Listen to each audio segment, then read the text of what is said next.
প্রিয় ভিউয়ার্স, আজকে আমরা যাচ্ছি 18 বাড়ি।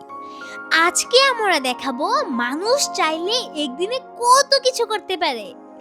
যারা গ্রাম দেখতে পছন্দ করেন, স্পেশালি আজকের ভিডিওটি তাদের জন্যই। গ্রামে প্রবেশ করতেই প্রথমেই আমরা মরিচ ক্ষেত দেখতে পাই। তারপরে দৃশ্য দেখে তো আমার পুরোই দিশেহারা। কি অপূর্ব দৃশ্য! ধানের ক্ষেতের পাশে একটি পুকুরে ছেলেমেয়েরা গোসল করছে, যা আমি জীবনের প্রথমবার দেখলাম। আমার এই দৃশ্য দেখে খুবই ইচ্ছে হলো পুকুরে নেমে গোসল করার। আমরা বাসায় একটু রেস্ট নিয়ে বের হয়ে পড়লাম সবুজ ধানের ক্ষেতে। এখানে আমরা গ্রামের মাছ ধরা দৃশ্য দেখতে পাই। আসলে গ্রামের এই দৃশ্যগুলো দেখতে অনেক সুন্দর।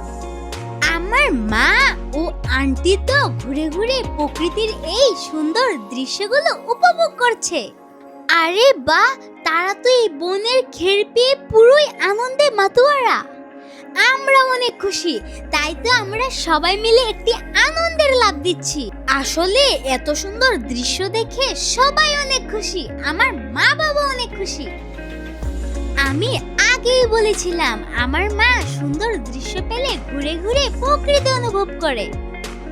এখন আমরা ধানের ক্ষেত থেকে চলে যাব পাহাড়ে। যাওয়ার পথে আমরা রাস্তায় পাকা বড়ইয়ের গাছ দেখতে পাই। জয়দা আমাদের বড়ই পেড়ে খাওয়াচ্ছে।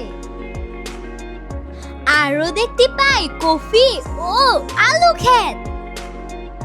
আমার মা কফি খেতে ফটোশুট করছে, সঙ্গে আমার আন্টিও আছে। আমরা প্রায় চলে এসেছি একটি মাটির পাহাড়ের কাছাকাছি। আমরা সবাই মিলে অনেক উপরে উঠে পড়েছি। এই পাহাড়টির কাছে রয়েছে একটি গভীর অরণ্য। আমরা এখন পাহাড় ত্যাগ করে চলে যাব গভীর অরণ্যে। আসলে জঙ্গলের ভিতরটা অনেক সুন্দর, আমরা না আসলে বুঝতেই পারতাম না। আমরা এই গ্রামটিকে যত দেখছি ততই মুগ্ধ হচ্ছি। আমরা এই অরণ্যের ভিতর একটি বড় পুকুর দেখতে পাই। খুশিতে আমাদের আবার একটু নাচ হয়ে গেল। ও আরেকটি কি অসাধারণ সুন্দর দৃশ্য! একটি বাছুর তার মায়ের দুধ খাচ্ছে।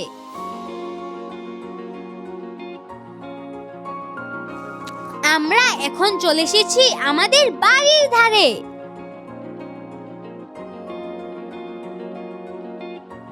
এবার আমাদের ইচ্ছে পূরণ হওয়ার পালা। আমরা এখন পুকুরে সবাই মিলে গোসল করছি। গোসল শেষে খাওয়া দাওয়ার পর আমরা চলে গেলাম কালী মন্দিরে। এই কালী মন্দিরটি অনেক জাগ্রত, সেই উপলক্ষে আমাদের 18 বাড়ি আসা। মন্দিরের পুজো শুরু হয়ে গেছে। এই পুজোতে অংশগ্রহণ করেছে এই পুরো গ্রামের সনাতন ধর্মাবলম্বীরা।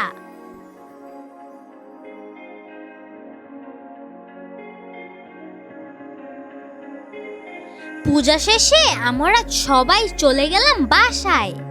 গিয়ে দেখি প্রিয়াদি আয়োজন করেছে একটি দুর্দান্ত মুড়ির আড্ডা। এই ছিল আমাদের একদিনের সকল প্রোগ্রাম। দেখেছেন ভিউয়ার্স, একদিনে ইচ্ছে থাকলে কত কিছু করা যায়। এবার আমরা সীমান্তির বাড়ি থেকে চলে যাচ্ছি নেত্রকোনা। দেখা হচ্ছে অন্য একটি ব্লগে।